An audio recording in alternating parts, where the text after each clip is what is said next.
Assalamualaikum 5 class. So are you fine? As you know that we are studying Pak study, ठीक है. In the writer name is Pedro Moses. We are studying the part of history, and today we are studying the chapter number is that we are studying. It is very important for us. It is 25 and page number is 113. Chapter का name है हमारा struggles for freedom. ठीक है, अगर इसका मतलब देखा जाए तो बनता है आज़ादी के लिए कोशिश करना. ठीक है, फर्स्ट पे पढ़ते हैं Haidar Ali and Tipu Sultan. We saw that after the collapse of Mughals empire there was much fighting in the subcontinent as the princes struggle for power. कहते हैं हम देखते हैं कि जब मुगल एम्पायर का कोलैप्स हो गया तो जो सब कॉन्टिनेंट के प्रिंसेस थे वो पावर के लिए आपस में ही लड़े जा रहे थे.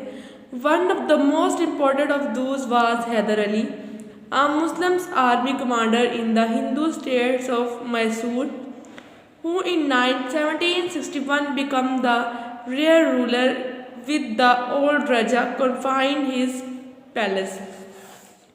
वो कहते हैं इन सब में जो है सबसे बेस्ट जो फर्स्ट है वो है हैदर अली. ठीक है, वो कहते हैं वो एक सोल्जर था और वो सोल्जर था. ठीक है, आर्मी का. कहते हैं 1761 में वो जो है वो रियल रूलर बन गया.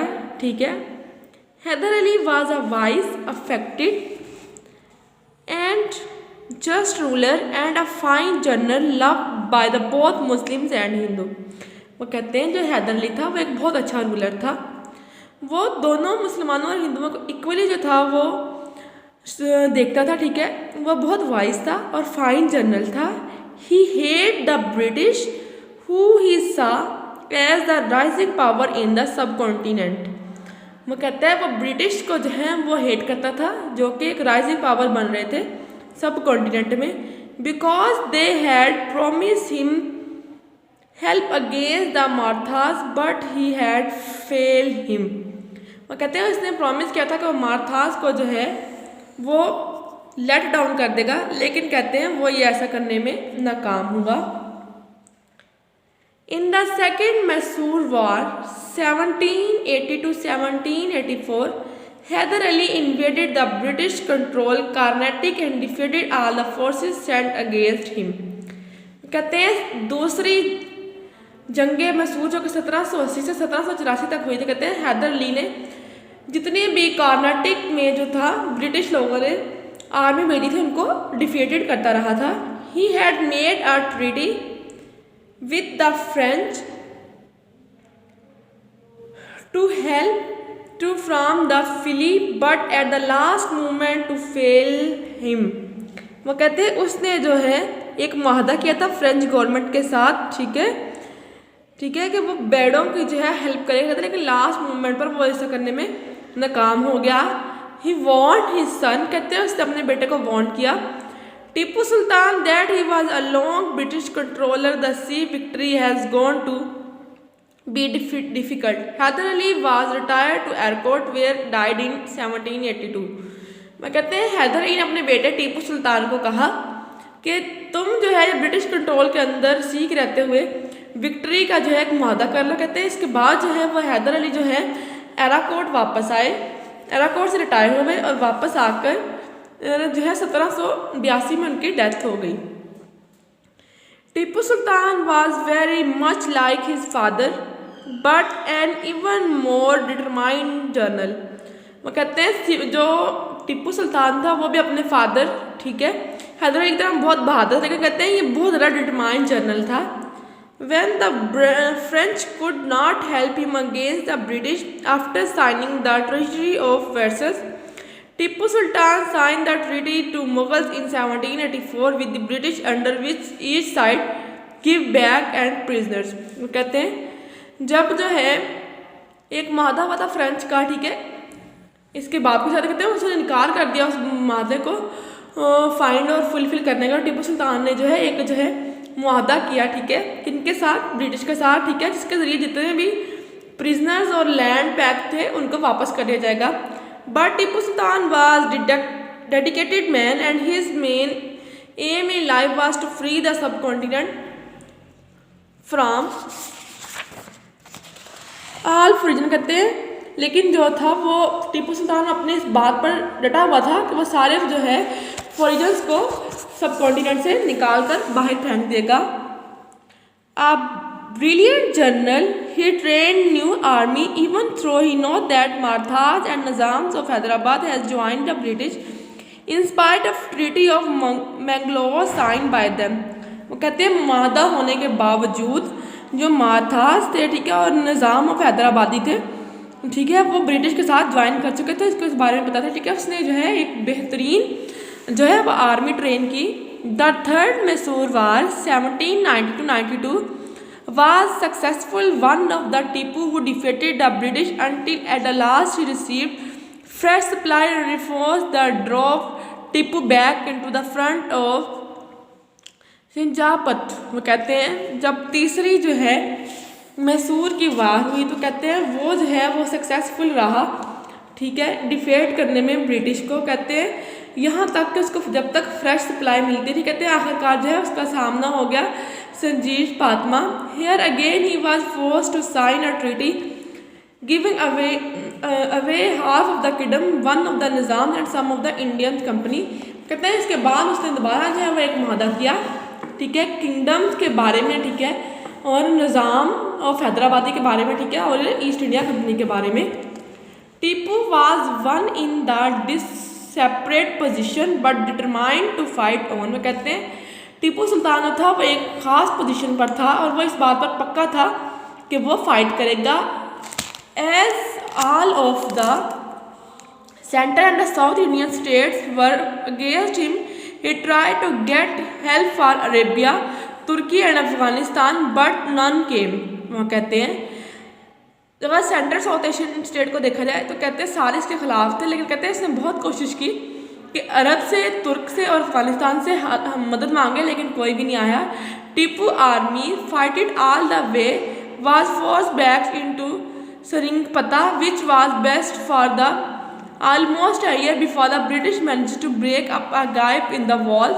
The Tipu led his men and defeating the broken breasters were killed and sword in the hand। वो कहते हैं टीपू सुल्तान ने जो है वो बहुत फोर्सली हेल्प की। कहते हैं यहाँ तक कि जो है एक साल बाद ब्रिटिश जो है वो मैनेज करने लग पड़े और उन्होंने गैप बना ली वॉल्स के। मान कहते हैं टीपू जो है उसने डिफीटेड किया ब्रोकन ब्रेस्टर्स को, कहते हैं किल किया, और बहुत सारे जो है उसके हाथ पर जो है वापस आ गए।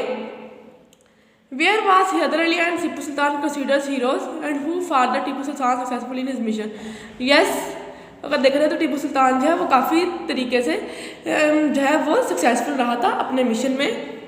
Other wars for 3/4 of the century were against the occupiers of the country broke of the all India. The British was forced to fight very against the following। कहते हैं अगर देखें तो कहते हैं 3 सदियों में जो है क्वार्टर सदी के तीसरे हिस्से तक बहुत सी जंगें हुई, ठीक है। ब्रिटिश ने फोर्स कर दिया था कि वो ये जंगें लड़ सके। सबसे पहले था द रोहाइल्स, ये हुई थी 1773 से 1774 तक। मारथास के साथ जो हुई थी वो थी 1775 में हुई थी, 1830 में, 1804 में, 1817 में और 1817 से लेकर 1818 तक। उसके बाद जो है वो मैसूर वार्स वो कब से कब तक हुई थी? 3 वार्स हुई थी, 1769, ठीक है। इसके बाद 1780, देन 1790 से 1922 तक, उसके बाद 1798 टू 99 तक, ठीक है। द गुरहान्स ये हुई थी 1840 से लेकर 1860 तक। 6 के साथ जो वॉर हुई थी वो हुई थी 1845 से लेकर 1846 तक। उसके बाद 1848 से 1849 तक। Almost all of these were found as a similar pattern at the first Indian state who was battle for the battle, but the British always seem for bring better weapons to win the final one। कहते हैं सारी जंगें वैसे ही जैसे पहले में कहते हैं, लेकिन ब्रिटिश के पास जो थे वेपन्स इतने अच्छे थे कि आखिरकार वो जीत जाते थे। After the end of the Gurkha war, the Gurak were encouraged to join the British army which were had leading large number. There was still considerable number of them is British and force। कहते हैं जब आखिरी जंग हुई तो गुराक को जो है वो ब्रिटिश ने जो है वो ये अपॉर्चुनिटी दी कि वो उनके साथ शामिल हो जाए। कहते हैं ब्रिटिश जो है वो बहुत बड़ी तादाद में थे, कहते हैं, और ये भी एक ताकतवर फोर्स बन गई। इन्फो पे आ जाए Tipu Sultan was the first person who use rockets in warfare. कहते हैं ये टीपू सुल्तान ने सबसे पहले जो है वो जंग में रॉकेट्स यूज़ किए थे। They were made up of iron with the bomb pole attach to them by leather strap. कहते हैं ये जो है वो आयरन का बना हुआ एक बॉम्ब पोल था, ठीक है, जो कि लेदर स्ट्रिप से अटैच था। They scheme along the round and then great damage were. कहते हैं जैसे ये रोशा टच होता था तो बहुत ज़्यादा नुकसान होता था। There were 5000 rockets in Tipu's army at Srirangapatna where they are cause by much harm to the British government. कहते हैं तो एक बार इसके पास 500 जो थे वो रॉकेटायर्स थे टीपू आर्मी में, जिससे जो है वो ब्रिटिश के ट्रॉप को बहुत ज़्यादा नुकसान पहुंचा था। द वार ऑफ इंडिपेंडेंस 1857 1857 की जंग आज़ादी। By the end of first quarter of 19th century British was the richest and the most powerful nation in the world. कहते हैं 19वीं सदी के आखिर तक ब्रिटिश जो है वो काफ़ी फर्स्ट पे देखा जाए तो बहुत ज़्यादा ताकतवर थे। The Napoleon the ruler of the French has been defeated at the waterfall and who was no longer threater. British Navy dominated the sea. The Industrial Revolutions was full steaming with steam power factories born out goods all of the things to the world। कहते हैं जब water lock जो है वो defeated कर लिया, कहते तो पूरा जो था वो समंदर पर जो था ब्रिटिश का कब्जा था, ठीक है, और उन्होंने अपनी जो है वो पूरी पावर जो है वो वर्ल्ड पर स्प्रेड कर दी थी। The Britain believe that she could do wrong and there was the way कहते हैं उनको बिलीव था कि वो जो कुछ मर्जी करें, उनके पास रास्ते हैं कि वो गलत भी कर सकते हैं। This was the evident specially in the India where British try to impose western way in everything. कहते हैं ये जो तरीका है सबसे पहले जो है वो इंडिया में देखा गया जहाँ पर ब्रिटिश ने जो है वो अपने वेस्टर्न वेज को इम्पोज करने की कोशिश की। The British presides the India to adopt their dresses. कहते हैं ब्रिटिश ने जो है वो इंडियंस को जो है वो मजबूर किया कि वो जो है इनके ड्रेस को अडॉप्ट करें। They could not see the American Asian culture through were equally goods and had indeed but in the practice much longer। India से कहते हैं उन्होंने उसको मजबूर किया कि वो जो है वो जो है इनके ड्रेसेस को अडॉप्ट करें, लैंग्वेज को, सिस्टम ऑफ एजुकेशन को, उनके कल्चर को, कहते हैं लेकिन जो एशियन कल्चर के लोग थे वो इनको यहाँ पर वेस्ट में नहीं देखा करते थे।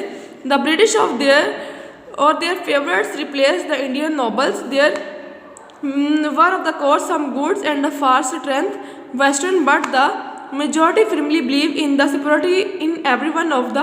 जिसमें कहते हैं काफ़ी जगह पर जो है इन लोगों ने इनके बाद मानना शुरू कर दिया, लेकिन कहाँ काफ़ी जगह पर जो था वो ब्रिटिश की जो है superiority थी, ठीक है, in the every way of the Europe, जो कि हर तरह से यूरोप के लिहाज से मिलती जुलती थी।